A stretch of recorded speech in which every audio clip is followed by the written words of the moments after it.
My name is Robin Chandler, 34 years old, and I never thought my data analysis skills would uncover a company-wide fraud scheme. It started on Employee Appreciation Day at Meridian Technologies, when glossy gift boxes appeared on every desk. As I reached for mine, my manager Gregory passed by and whispered urgently, "Don't open that." When I asked why, he replied, "Can't you see?" I examined the box closer and felt my blood freeze. The label read, "Robin, not Robin." A small detail that revealed everything. I didn't open it, I forwarded it. If you've ever had a gut feeling that something wasn't right at your workplace, hit that like button and subscribe. Let me show you how paying attention to small details can uncover big deceptions. Numbers have always made sense to me in a way people sometimes don't. Where others see random figures, I see patterns, outliers, and stories told through data. This natural affinity led me to pursue a master's degree in statistical analysis from Northwestern University, graduating with honors and a passion for letting the data speak its truth. After a brief stint at a market research firm where I felt my skills were underutilized, I landed what I thought was my dream job at Meridian Technologies, a mid-sized software company specializing in healthcare management systems. With 800 employees and offices in 3 states, Meridian portrayed itself as the perfect balance between corporate stability and startup innovation. Their recruitment materials highlighted transparency work, life balance, and a people-first culture that immediately appealed to me. We value analytical minds that question assumptions and find solutions in the data, the hiring manager told me during my interview. Those words sang to me like a siren song, promising a workplace where my natural skepticism would be an asset rather than a liability. I joined the financial analytics department, reporting directly to Gregory Pearson, a veteran finance professional with 20 years of experience and a reputation for being demanding but fair. My role involved overseeing expense tracking and budget allocation across departments, giving me unprecedented access to the company's financial nervous system. Your job isn't just to track the numbers, Gregory explained during my orientation. It's to make sure they make sense.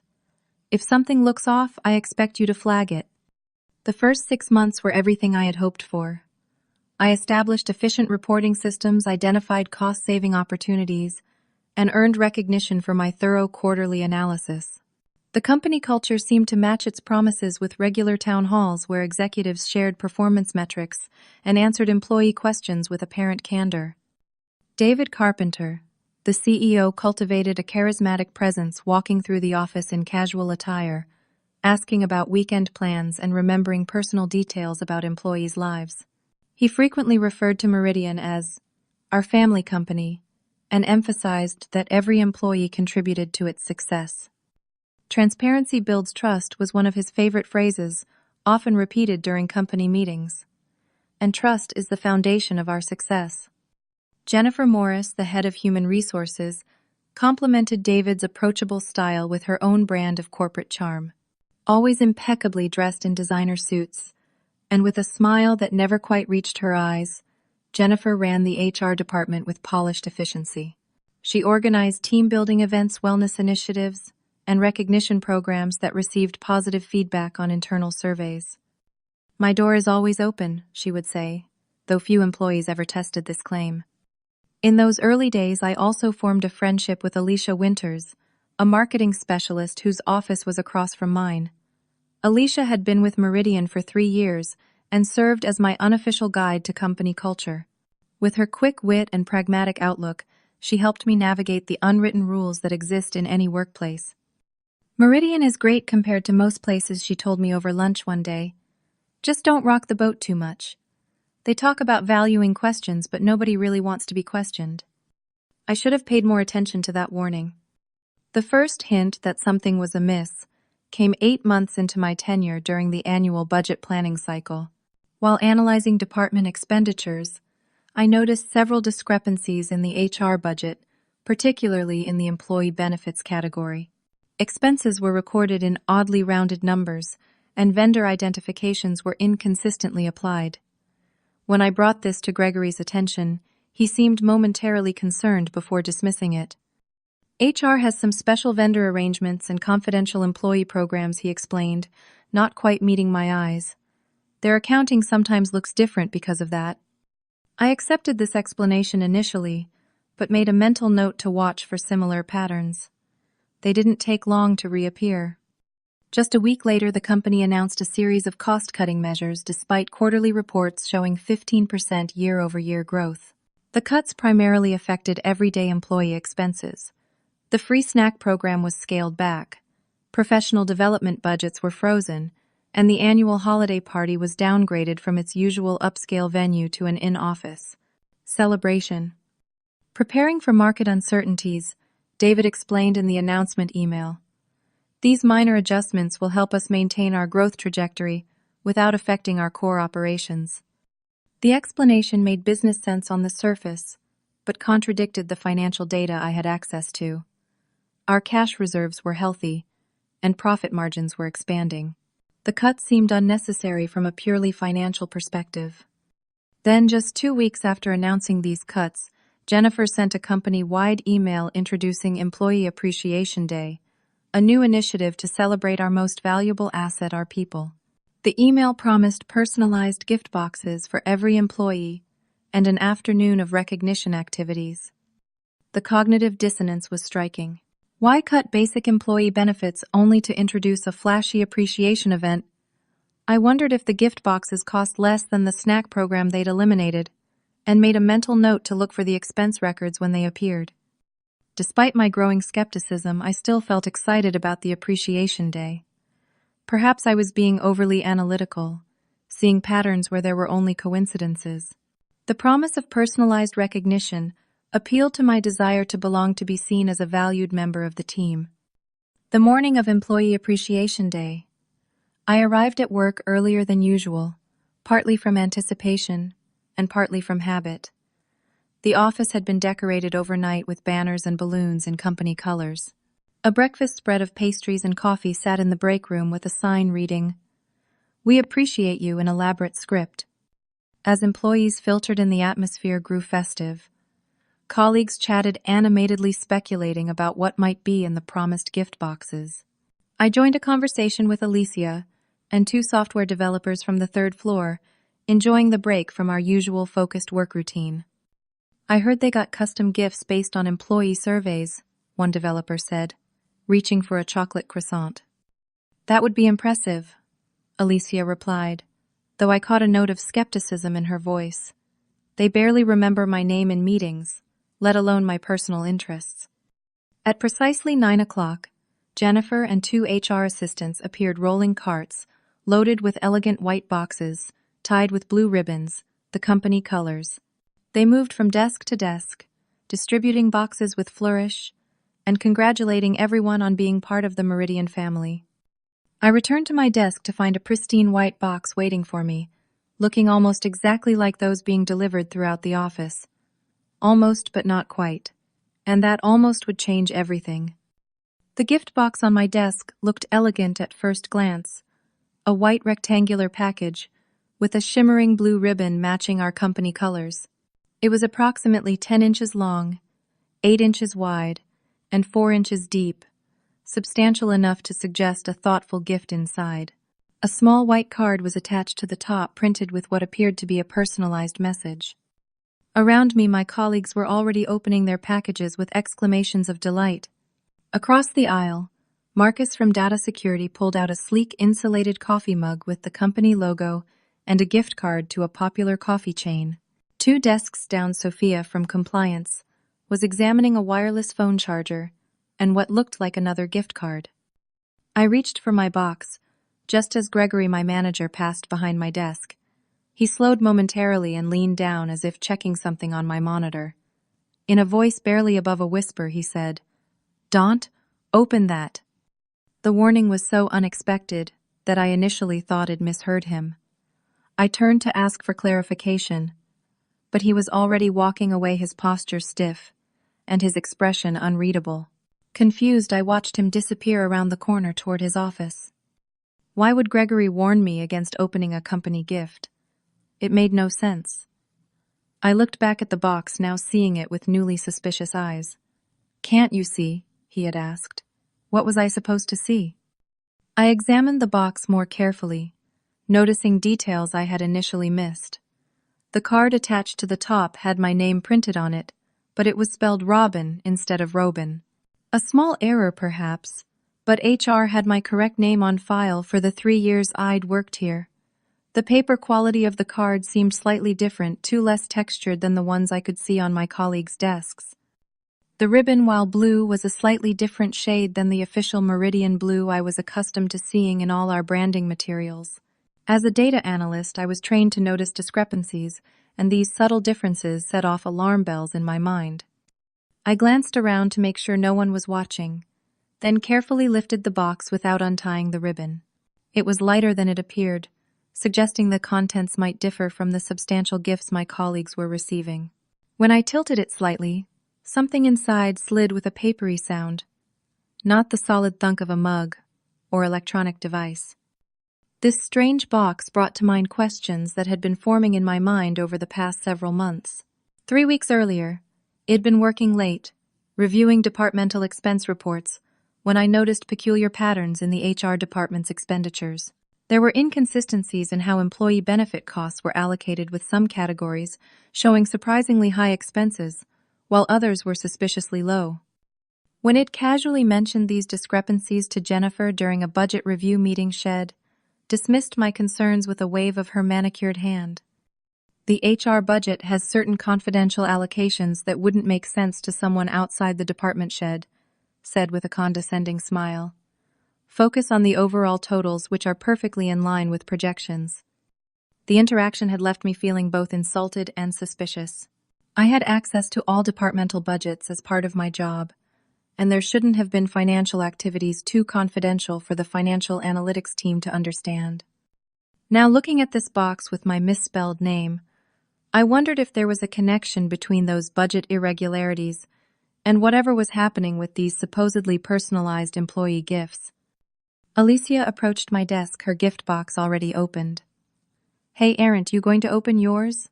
she asked, holding up a stainless steel water bottle and what appeared to be a gift card. In a minute, I replied, trying to sound casual. "What did you get?"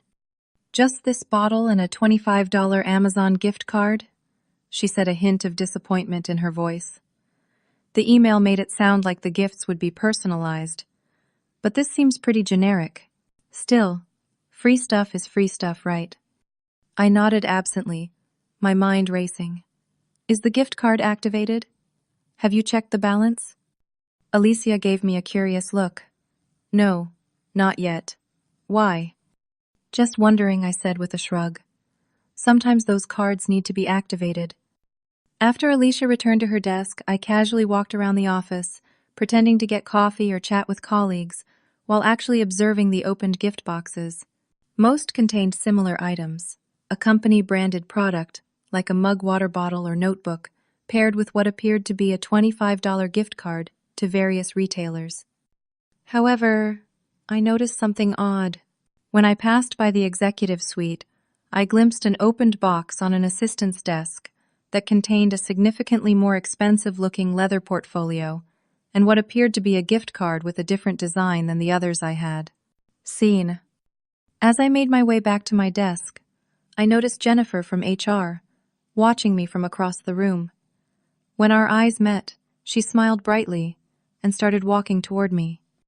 "Robin, I see you haven't opened your gift yet," she said, emphasizing my correctly pronounced name while gesturing to the box with the misspelled label.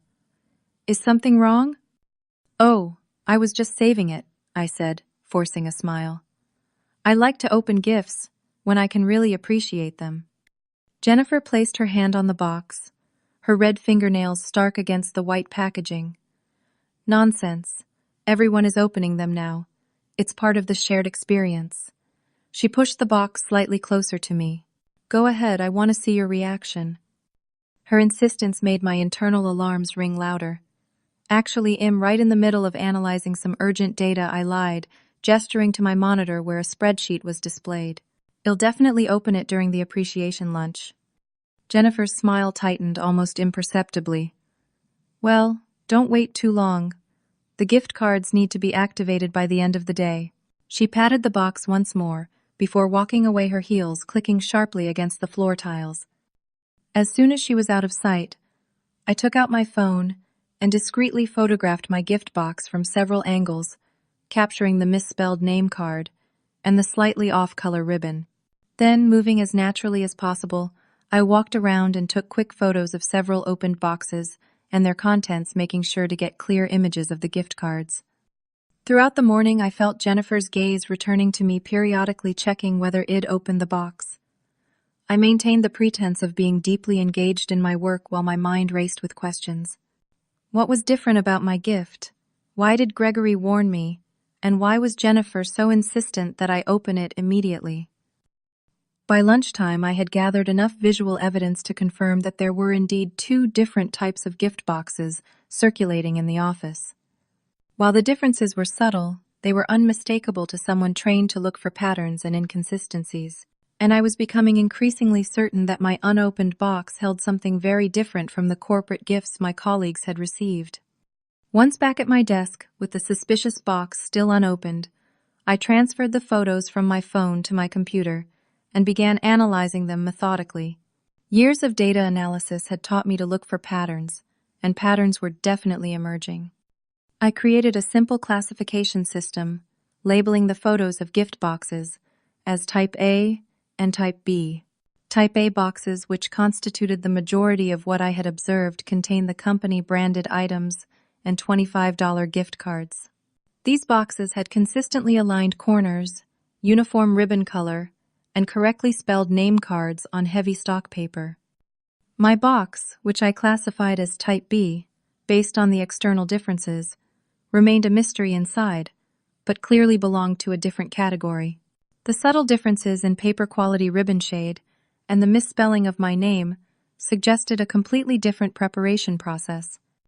As I examined my growing dataset, I noticed another pattern.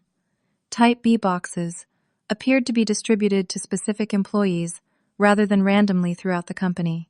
The few I had identified so far seemed to be given to employees in analytical roles or positions with financial oversight, including myself. I needed to speak with Gregory to understand his cryptic warning. I messaged him asking for a quick lunch meeting off-site, away from the office cameras and potential eavesdroppers. His one-word response, "Agreed," confirmed my suspicions that something serious was happening. We met at a small deli 2 blocks from the office, choosing a corner table where we could speak privately. Gregory looked tired, with dark circles under his eyes, suggesting he hadn't been sleeping well. "You didn't open the box," he stated, rather than asked, as we sat down with our sandwiches. "No, I noticed the discrepancies you hinted at," I replied. "The misspelled name, different paper quality off color ribbon. But I don't understand what it means or why you warned me." Gregory glanced around before leaning forward. 3 days ago, I was working late preparing budget projections.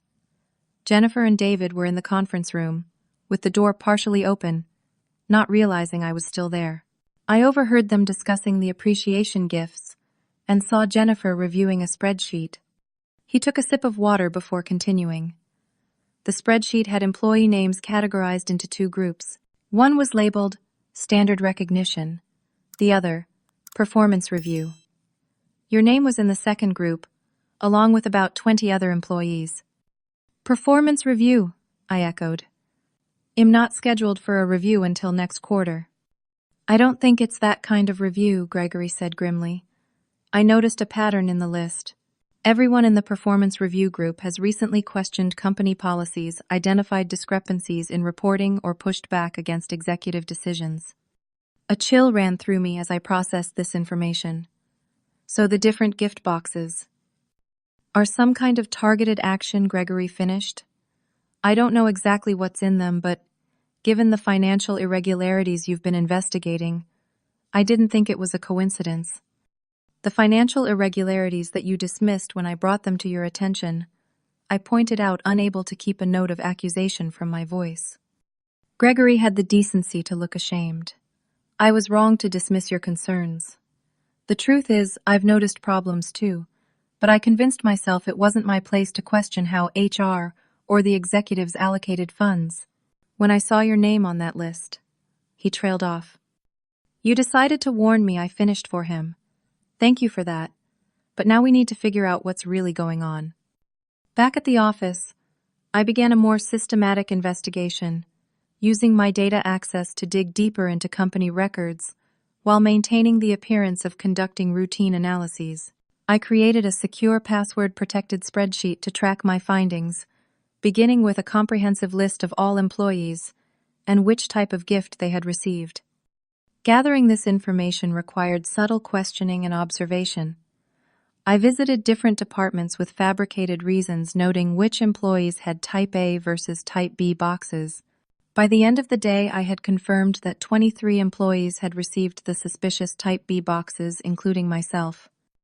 Next, I cross-referenced this list against various employee attributes, department tenure, performance ratings, salary band, and notably instances of raising concerns or questions about company policies. The correlation was striking. 91% of employees who had documented instances of questioning company decisions had received Type B boxes. This couldn't be coincidence, but I needed more evidence to understand what was happening. Using my authorized access to financial records, I began examining the purchase orders and vendor invoices for the Employee Appreciation Day gifts. What I found was disturbing. The official purchase order showed an expense of $50 per employee for the appreciation gifts totaling $40,000 for our 800-person company. However, the invoices from vendors only totaled approximately $23,000. Where had the remaining $17,000 gone? Digging deeper, I found a separate invoice from a vendor I'd never seen before. Premier Corporate Gifting Solutions for precisely $17,000. The invoice was vague, listing only executive gifts as the purchased items. This vendor didn't appear in any other transaction in our financial history. Working late into the evening after most employees had left, I used our vendor management system to research this mysterious company. Premier Corporate Gifting Solutions had been added to our approved vendor list just 3 weeks earlier, with Jennifer Morris listed as the sponsoring executive. The company had a website that looked professional at first glance, but contained multiple generic stock photos and no specific contact information beyond a form. I was so engrossed in my investigation that I didn't notice Jennifer approaching my desk until she spoke. Working late again, Robin. Her voice startled me, and I quickly minimized my research screens. Just finishing some quarterly projections, I replied, trying to keep my voice steady. Jennifer perched on the edge of my desk, invading my personal space in a way that felt deliberately intimidating. I noticed you never opened your appreciation gift. That seems ungrateful. I brought it home. I lied. I opened it there. The box was actually locked in my desk drawer. Really, Jennifer's perfectly shaped eyebrow arched in disbelief. And what did you think of it? It was a trap, and I knew it. Without knowing what was in the box, I couldn't answer honestly. It was very thoughtful, I said vaguely. Thank you for organizing it. Jennifer studied me for a long moment, her smile never reaching her eyes. You know Robin Meridian values team players, people who support the company vision, rather than constantly questioning it. She stood up, smoothing her skirt. Not everyone is the right fit for our culture, no matter how technically skilled they might be. The threat was thinly veiled. I am a team player, I responded. That's why I take data integrity so seriously. The team succeeds when we're working with accurate information. Interesting perspective, Jennifer said, already turning to leave. Just remember, in every company, some people advance, while others don't. She walked away, leaving the ominous statement hanging in the air. Her visit confirmed what I already suspected. I was being targeted along with others who had questioned company practices. But I still didn't know exactly what was in my gift box, or how it connected to the financial irregularities it'd been uncovering. Whatever it was, I knew I needed to continue my investigation, carefully documenting everything and building a secure case. As I packed up to leave, I sent a text message to Alicia. Can we meet for coffee before work tomorrow? Need to ask you something important. Her affirmative response came immediately, and I felt a small relief at having at least one potential ally in whatever corporate storm was brewing. I placed my still unopened gift box in my backpack.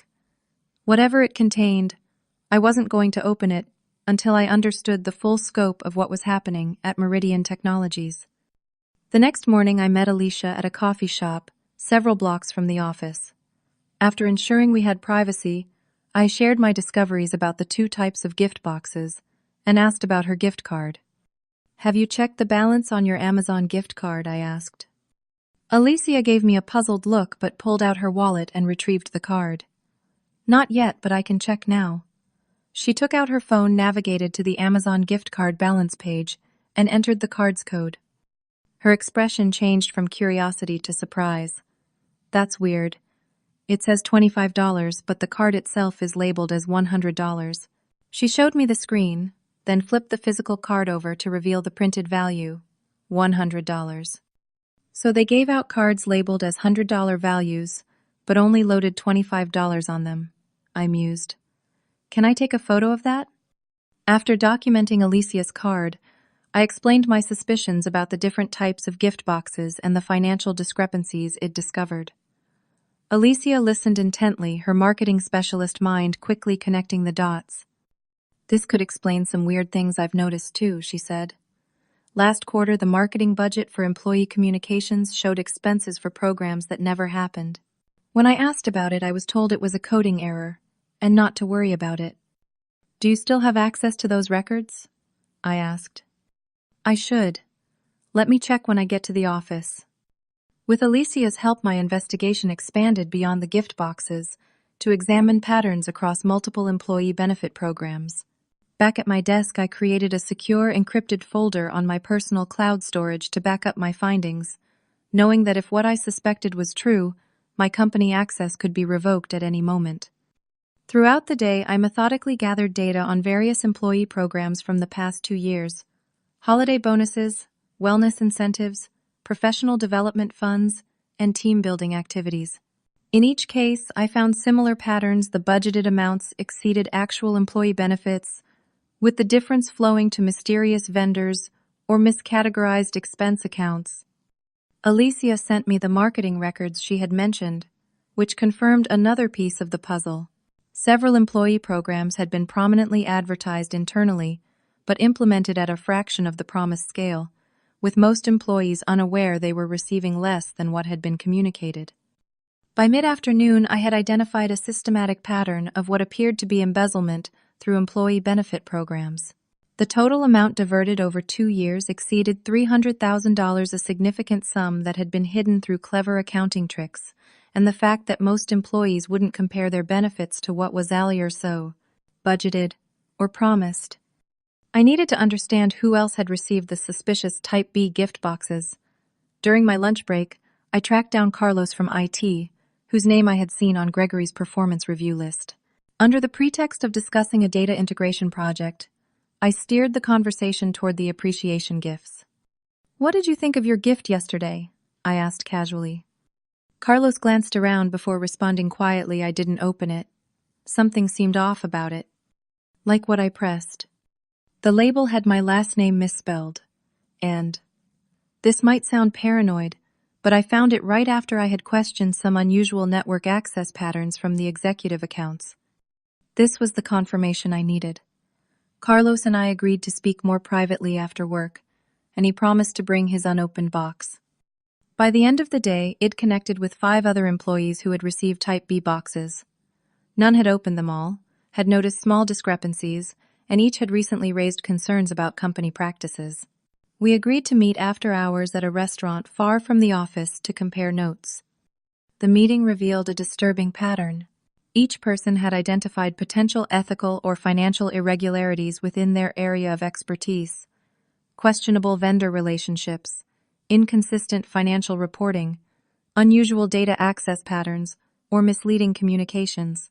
And each had brought these concerns to management, only to have them dismissed or explained away. Rachel from vendor management had the most damning information. I discovered that 3 of our newest vendors all trace back to the same address, a virtual office space in Delaware. When I look deeper, the beneficial ownership of these companies appears to connect to Jennifer Morris's brother-in-law. So Jennifer is directing company funds to vendors connected to her family, I summarized. That explains the kickback scheme. Not just Jennifer, Rachel replied grimly. Each of these vendor approvals has David Carpenter's signature as well. He has to be involved. This revelation shifted my understanding of what we were facing. This wasn't just an HR department manipulating employee benefits. It was a systematic fraud scheme orchestrated from the highest levels of the company. That night, I worked until dawn, compiling all the evidence into a comprehensive analysis. The pattern was clear. Meridian Technologies had been systematically diverting funds intended for employee benefits and other operational expenses to shell companies connected to HR Director Jennifer Morris and approved by CEO David Carpenter. The Employee Appreciation Day appeared to be part of this scheme, with the 23 employees who had raised questions or might uncover the fraud targeted for some kind of action via the Type B gift boxes. But what exactly was in those boxes remained a mystery. The next morning, I received an unexpected meeting request from Jennifer Morris for a performance discussion scheduled for the following day. The timing could not be coincidental. Either she had discovered my investigation or was proceeding with whatever plan the Type B boxes represented. I felt the pressure mounting and knew I needed to accelerate my investigation. During lunch, I met briefly with Gregory to share what I'd discovered. "This is worse than I thought," he said after reviewing my evidence. "You need to be careful, Robin. If they realize how much you know—" "I have a meeting with Jennifer tomorrow," I told him. "A performance discussion." Gregory's face paled. "That's the same meeting invitation received by 2 employees last month who are no longer with the company. Both were terminated for alleged performance issues, despite having excellent reviews just weeks earlier." The pieces suddenly fell into place. The Type B boxes weren't just different gifts. They were likely termination notices or some form of documentation preparing the groundwork for dismissal of employees who might expose the fraud. That afternoon, I encountered another targeted employee, Diana, from compliance, looking distressed in the break room. "Everything okay?" I asked quietly. "I just had my meeting with Jennifer," she whispered. "They're putting me on a performance improvement plan for supposedly missing compliance deadlines that I know I met. I have the documentation, but they're saying it wasn't submitted properly." This confirmed my suspicions about what was happening to employees who received the Type B boxes. We were being systematically discredited and pushed out to protect the fraudulent scheme. I needed to accelerate my plan. After work, I stayed late, copying critical evidence to my secured cloud storage and organizing it for maximum impact.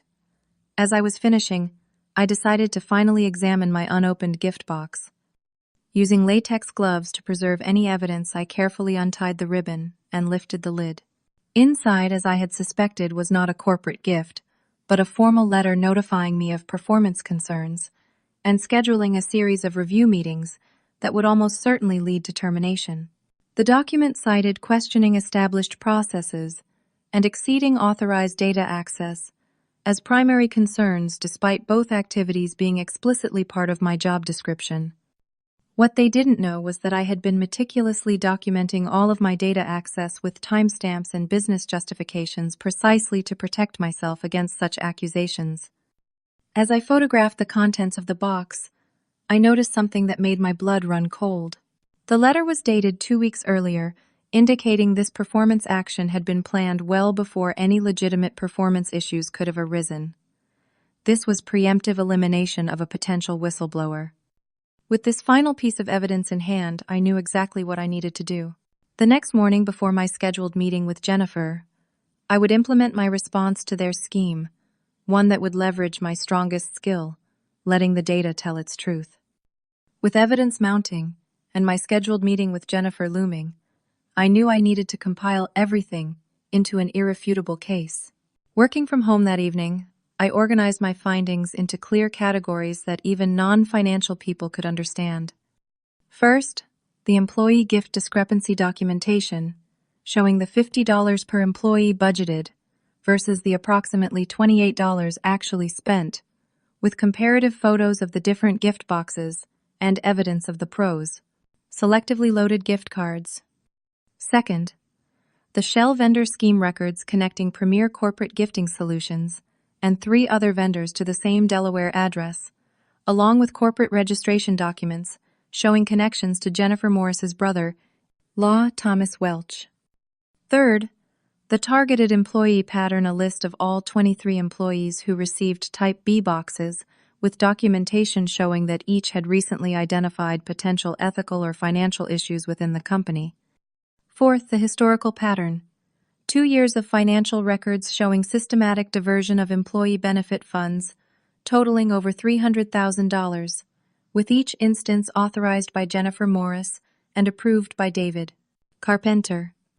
And finally, the termination strategy evidence, showing how employees who asked too many questions were systematically discredited through suddenly appearing performance issues, including my own predated performance concern letter.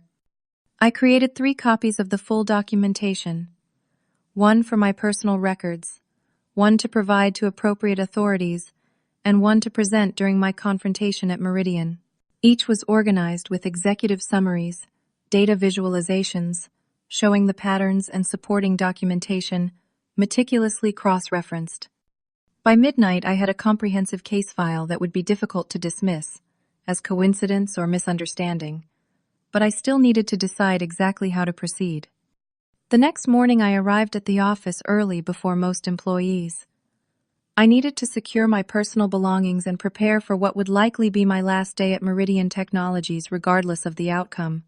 I removed personal photos and items from my desk, ensured my work computer contained no personal data, and confirmed that all my evidence was backed up in multiple secure locations. Gregory arrived shortly after I did, looking concerned. "Are you ready for your meeting with Jennifer?" he asked quietly. "More than ready," I replied. "But I need your advice on something."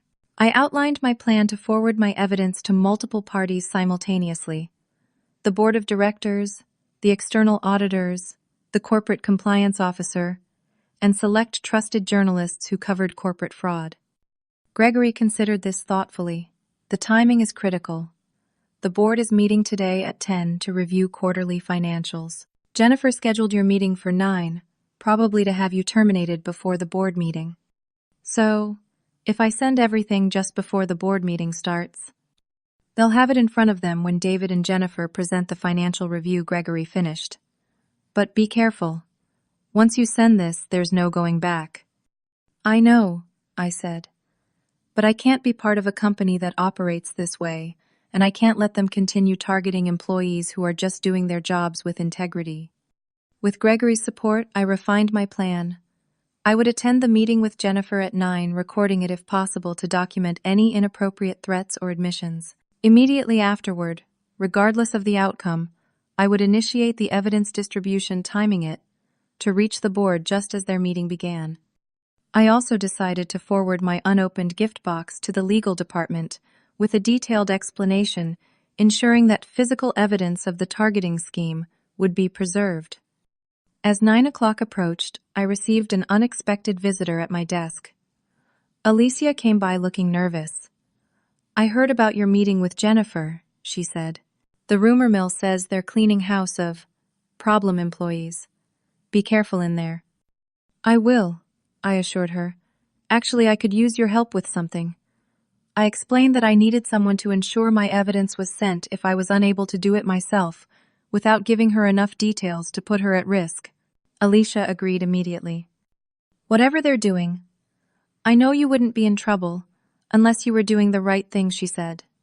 "Just text me if you need me to hit send." At precisely 9 o'clock, I walked into Jennifer's office, my tablet, containing all my evidence tucked under my arm. She wasn't alone. David Carpenter sat beside her desk, his usually friendly demeanor replaced by a stern businesslike expression. "Robin, thank you for joining us."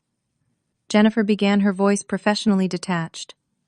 "We've asked you here today to discuss some concerns about your recent performance and adherence to company policies. Before we begin," I said calmly, "I'd like to clarify what this meeting is about. Is this related to the letter I received in my employee appreciation gift box? The one dated 2 weeks ago?" citing performance issues that hadn't occurred yet. Jennifer and David exchanged a quick glance, genuine surprise flashing across their faces. "You opened your gift?" Jennifer asked, momentarily disconcerted. "I did. And I found it interesting that my performance concerns were documented before any actual performance issues occurred. Almost as if the real issue was something else entirely." David leaned forward. "Robin, this attitude is exactly what we're concerned about. You seem to question established company processes rather than focusing on your assigned duties." "My assigned duties include identifying financial discrepancies and ensuring data integrity," I replied. "Which is why I've been investigating the systematic diversion of employee benefit funds to shell companies connected to Jennifer's family members." The room went silent. David's face hardened while Jennifer's complexion paled visibly. "That's a serious and completely unfounded accusation," David finally said, his voice dangerously quiet. "It's not unfounded," I countered, maintaining my composure. "I have comprehensive documentation showing how over $300,000 has been diverted over the past 2 years, including the most recent employee appreciation gifts, which were budgeted at $50 per employee, but actually cost approximately $28, with the difference flowing to a shell company called Premier Corporate Gifting Solutions." Jennifer attempted to regain control of the meeting. "This is precisely the kind of disruptive behavior that's led to this performance review. You're accessing financial information outside your scope and making wild accusations based on incomplete understanding." "My scope explicitly includes all departmental budgets and expenditures," I reminded her, "and my understanding is quite complete. For example, I understand that Premier Corporate Gifting Solutions shares an address with 3 other Meridian vendors, all of which trace back to Thomas Welch, your brother-in-law." David stood abruptly. "This meeting is over. Robin, you're suspended effective, immediately pending an investigation into unauthorized data access. Please surrender your company ID and leave the premises." I had anticipated this reaction. "I'll comply with that request, but you should know that complete documentation of the fraud scheme has been prepared and will be delivered to the board of directors, external auditors, and the corporate compliance officer within the process." David's face flushed with anger. "That would constitute theft of confidential company information, which is a terminable offense and potentially legally actionable. Documentation of potential fraud is protected under whistleblower statutes," I replied, having researched this extensively. "And I've been careful to only access data within my authorized scope." As the confrontation escalated, my phone buzzed with a text message. It was from Gregory board members arriving now for 10 a.m. meeting. "Timing is critical. I needed to wrap this up and execute my plan. I'll gather my belongings and leave as requested," I said, standing up. "But I suggest you both prepare for some difficult questions in the board meeting this morning." Jennifer called security to escort me from the building, a final humiliation attempt that I had anticipated. As the security officer watched me collect my few remaining personal items, I discreetly sent Alicia our predetermined signal text, Plan B activated. Within minutes, as I was being escorted through the lobby, my comprehensive evidence package was being simultaneously delivered to the board members, as they gathered in the conference room, to the external auditing team, who maintained an Aller Evidence on-site office, to the corporate compliance officer, and to 3 respected financial journalists who had previously covered corporate fraud cases.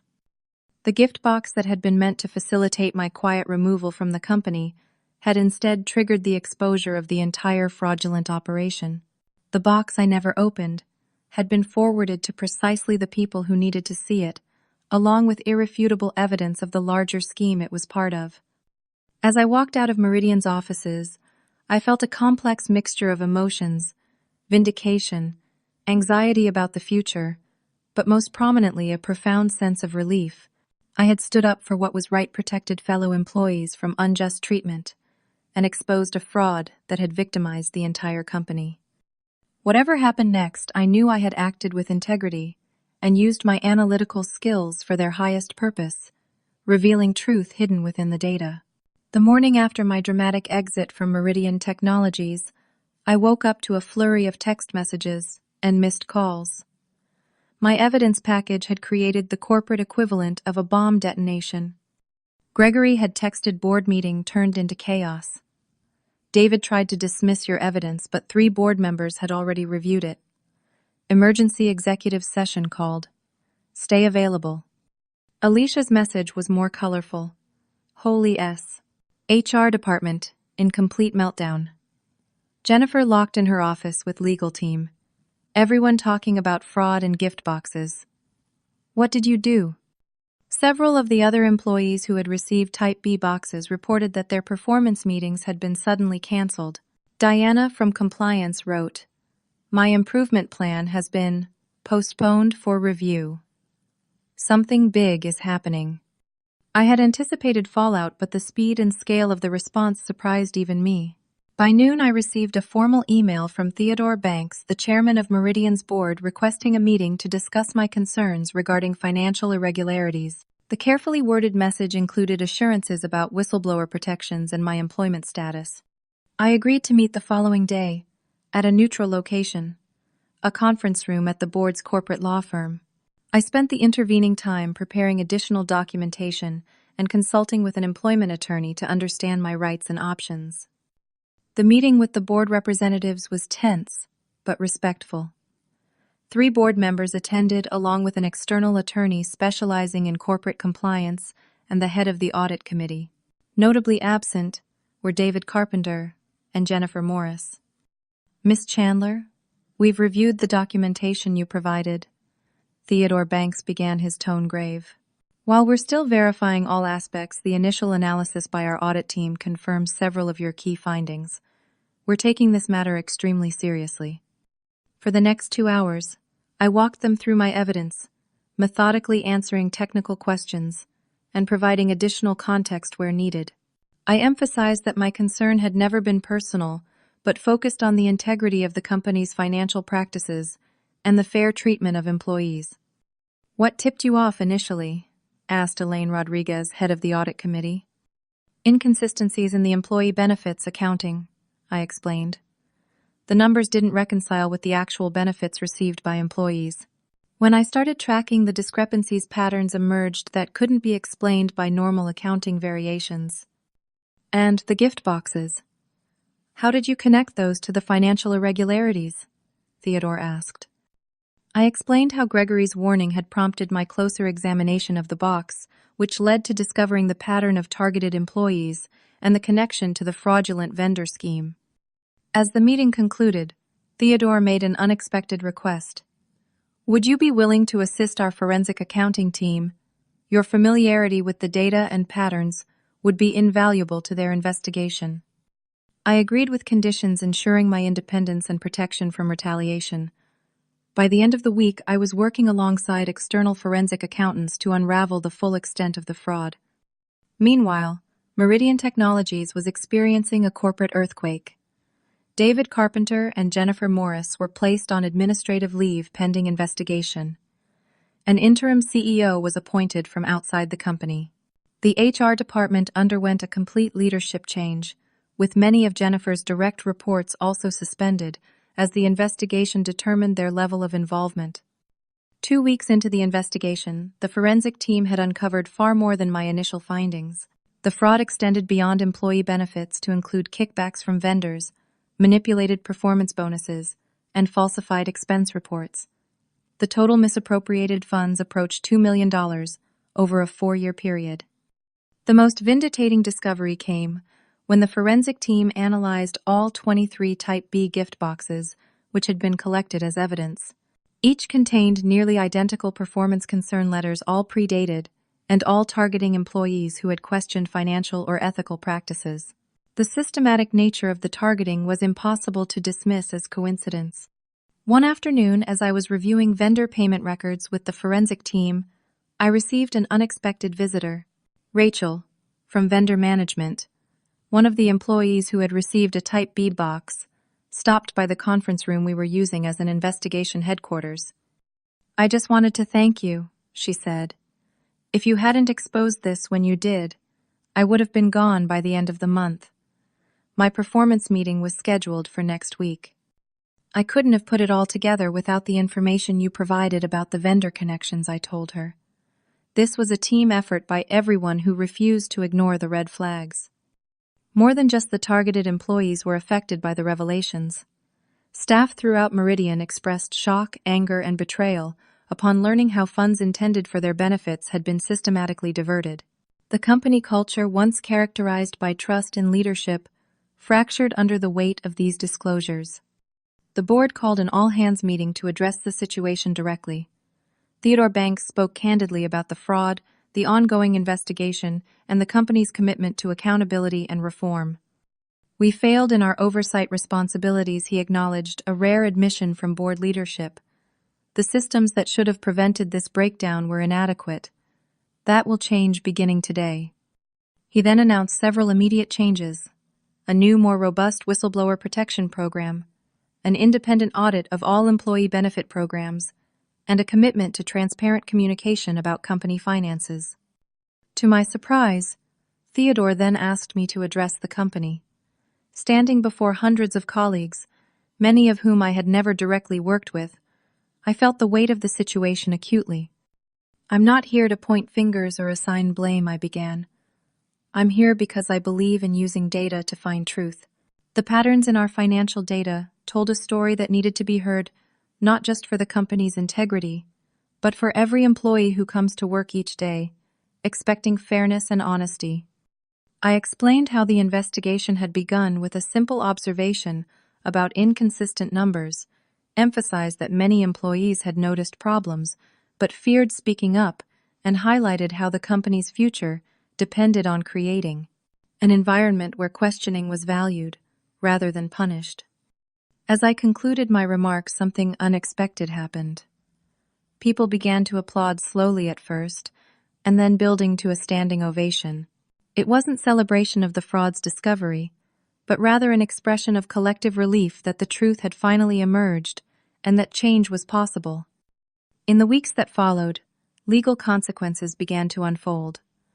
Jennifer Morris and David Carpenter were terminated for cause after the investigation conclusively proved their involvement. Criminal charges were filed by the district attorney's office for embezzlement and fraud. Several of Jennifer's direct reports who had knowingly participated in the scheme were also terminated and faced potential legal action. For those of us who had been targeted with Type B boxes, vindication came in the form of formal apologies from the board, removal of any fraudulent performance documentation from our files, and offers of compensation for the stress and potential career damage we had experienced. The gift box that was meant to silence me had instead become the catalyst for exposing a systemic fraud and transforming a company culture. By forwarding rather than opening it, I had turned their weapon into the instrument of truth. 6 months after the gift box incident, Meridian Technologies had transformed almost beyond recognition. With David and Jennifer facing criminal proceedings for embezzlement and fraud, the company had appointed Catherine Donovan, a respected industry veteran, known for ethical leadership, as the new CEO.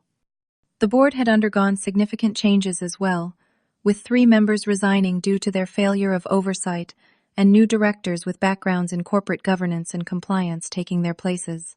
Theodore Banks remained as chairman, having demonstrated genuine commitment to reforming the company. I had been offered a new position as Director of Financial Integrity, leading a newly created department responsible for ensuring transparent financial practices and protecting whistleblowers. My team included several of the employees who had received Type B boxes, their analytical skills and ethical courage, now valued rather than targeted. The external audit had revealed the full extent of the fraud, nearly $2 million diverted over 4 years through elaborate schemes involving shell companies, manipulated expenses, and kickbacks. Most shocking to many employees was learning that the company had actually been performing better financially than reported, with David and Jennifer deliberately understating profits to justify cutting employee benefits while skimming funds. One morning, Catherine stopped by my new office, which was significantly larger and more comfortable than my previous workspace. "How are you settling in?" she asked. "Still getting used to having a door," I replied with a smile. "And to people actually listening, when I point out discrepancies in the data. Catherine nodded understandingly. The culture change is going to take time, but every day I see progress. The new financial transparency initiatives you've implemented are already rebuilding trust. She was referring to my first major project as director creating a dashboard that gave all employees visibility into budget allocations for benefits and programs. No more mystery about what was budgeted versus what was delivered. I have something for you, Catherine said, placing a small package on my desk. Don't worry, it's not another box to forward to the authorities. Inside was a simple award inscribed with the words, "For exceptional integrity and courage in the face of adversity." It wasn't flashy or expensive, but it represented something profoundly meaningful: recognition that doing the right thing, even when difficult, was now valued at Meridian. The personal toll of the past 6 months had been significant. While I had received support from many colleagues, I'd also experienced anxiety, sleepless nights, and the emotional strain of having my professional judgment repeatedly questioned during the investigation and legal proceedings. Working with a counselor provided by the company's new mental health benefits program had helped me process these experiences and recognize the strength I'd demonstrated throughout the ordeal. I'd learned that standing up for what's right doesn't mean you don't feel fear. It means you act despite that fear. In the months following the exposure, I began mentoring younger analysts, helping them develop both technical skills and ethical judgment. One particular conversation with Zoe, a recently hired financial analyst, stood out. "I don't know if I could have done what you did," she admitted during one of our sessions. "Standing up to the CEO and HR director, risking your job, your reputation." "You know what made it possible?" I asked her. "Data. Not my opinion against theirs, but irrefutable evidence that told a clear story. That's why I always emphasize the importance of documentation and thorough analysis." "But it takes courage to act on what the data tells you," Zoe pointed out.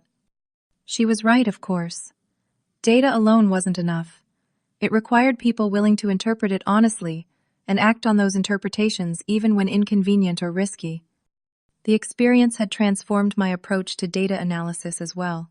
I developed a data-based ethics monitoring system for Meridian, identifying potential red flags in financial patterns before they could develop into serious problems.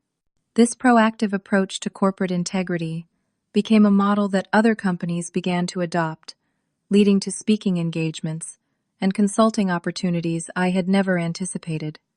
Perhaps the most meaningful outcome was the community that formed among the 23 employees who had received Type B boxes.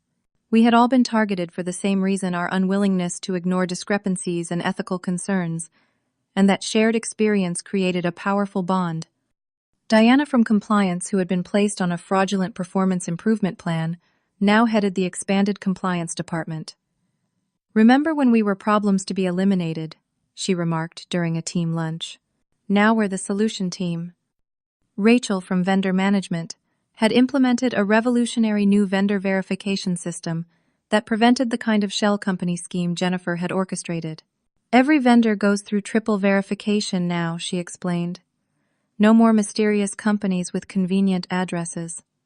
Carlos from IT had developed enhanced security protocols that prevented the kind of unauthorized system access that had facilitated the fraud. "The system now tracks and flags unusual financial transactions automatically," he noted with justified pride. Together, we had not only exposed wrongdoing, but built something better from the ruins of a corrupted system. The company that had once tried to silence us now amplified our voices and valued our perspectives. 1 year to the day after the gift box incident, Meridian held an actual, genuine Employee Appreciation Day. The contrast with the previous year could not have been more striking. Instead of mysterious boxes with hidden agendas, employees received transparent recognition, including the exact monetary value of all benefits and bonuses, delivered with authentic gratitude. During the celebration, Catherine asked me to share some thoughts with the company. Standing at the podium, looking out at hundreds of colleagues whose working lives had been improved by the changes of the past year, I felt a profound sense of purpose and fulfillment. A year ago, a gift box that was meant to be the beginning of my exit became the catalyst for transformation I began. But the real change wasn't caused by one person or one discovery. It happened because enough people were willing to look at the data, speak the truth, and demand better. I continued. In data analysis, we talk about signal and noise. The signal is the meaningful information, the pattern that tells a story. The noise is everything that distracts from or obscures that pattern. In any organization, there will always be noise: office, politics, personal agendas, pressure to conform. But the signal, the truth in the data, remains for those willing to look for it. Today, as we celebrate each other and this company's renewed commitment to integrity, I want to encourage everyone to be signal seekers. Look for the truth in the numbers, in the processes, in the decisions that affect your work lives. And when you find discrepancies between what's promised and what's delivered, have the courage to speak up. The applause that followed wasn't just for me, but for every employee who had contributed to rebuilding Meridian into a company worthy of their talents and trust. We had collectively transformed a moment of corporate corruption into an opportunity for meaningful reform. Later that evening, as I packed up to leave, I found a small, elegant box on my desk with a note from Catherine. Some gift boxes contain exactly what they promise. Inside was a beautiful data visualization trophy representing Meridian's dramatically improved ethical compliance scores. This box, unlike the one I had received a year earlier, contained no hidden agenda, no threat disguised as appreciation, just a genuine acknowledgement of work well done. The contrast perfectly symbolized how far we had come.